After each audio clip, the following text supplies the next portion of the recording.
আপনি কি জানেন লিওনেল মেসি ফুটবল ইতিহাসের প্রথম অধিনায়ক যে কিনা ইসরায়েলের বিপক্ষে ম্যাচ বাতিল করে জরিমানা গুনছেন? না, আপনি এটা জানবেন কেন? আপনার তো এটা জানার ইচ্ছে নেই, বরং আপনার কাজ মেসির সমালোচনা করা। একটা ছবি পেয়েছেন, অমনি মেসির সমালোচনা শুরু করেছেন। কারণে অকারণে মেসির পেছনে আপনি অকারণে পুরো ক্যারিয়ার জুড়ে লেগেছিলেন। তাহলে শুনুন, মেসি ফিলিস্তিনের মানুষের প্রতি কতটা মানবিকতা দেখিয়েছিলেন। সাল 2018 রাশিয়া বিশ্বকাপের আগে আর্জেন্টিনা মাঠে নামবে ইসরায়েলের বিপক্ষে। সবকিছু ঠিকঠাক।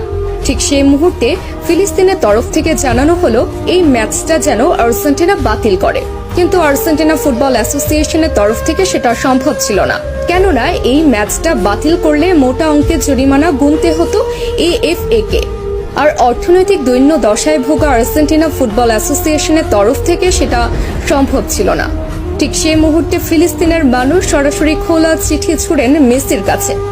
আর্জেন্টাইন অধিনায়ককে অনুরোধ জানানো হয় ম্যাচটা যেন বাতিল করে, এবং মেসি তাদের অনুরোধে সাড়া দিয়ে ম্যাচ বাতিল করেন এবং নিজ পকেট থেকে জরিমানা পরিশোধ করেন আর্জেন্টাইন ক্যাপ্টেন। সঙ্গে সঙ্গে ইতিহাসের প্রথম ক্যাপ্টেন হিসেবে ম্যাচ বাতিল করে জরিমানার টাকা পরিশোধ করে অনন্য দৃষ্টান্ত রাখেন লিও। এবার বলুন, কোন মেসিকে নিয়ে সমালোচনা করেছেন?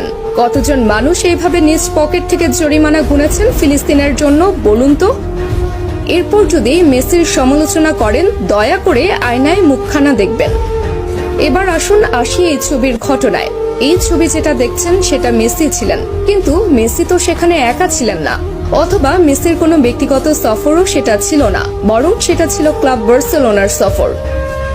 যে সফরে শুধু মেসি একা নন, বরং পুরো বার্সেলোনা টিমই ছিল। এমনকি সেই সফরে ব্রাজিল তারকা নেইমারও ছিল সঙ্গী।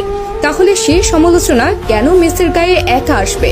তাছাড়া প্রশ্ন আছে আরো একটা, সে সফরের জন্য ফিলিস্তিনের পক্ষ থেকে কোনো অনুরোধও জানানো হয়নি সফর বাতিল করার জন্য, অথবা ফিলিস্তিনিরাও সেই ছবি নিয়ে কখনো আপত্তি তুলেনি।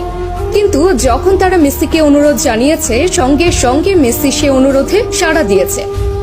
এবার বলুন, মেসি তাহলে কিভাবে ওই ছবির জন্য সমালোচনার প্রাপ্য হন? বরং মেসি ফিলিস্তিনের জন্য যা করেছে আজ পর্যন্ত ফুটবল ইতিহাসের আর কোনো অধিনায়ক করে দেখাতে পারেননি।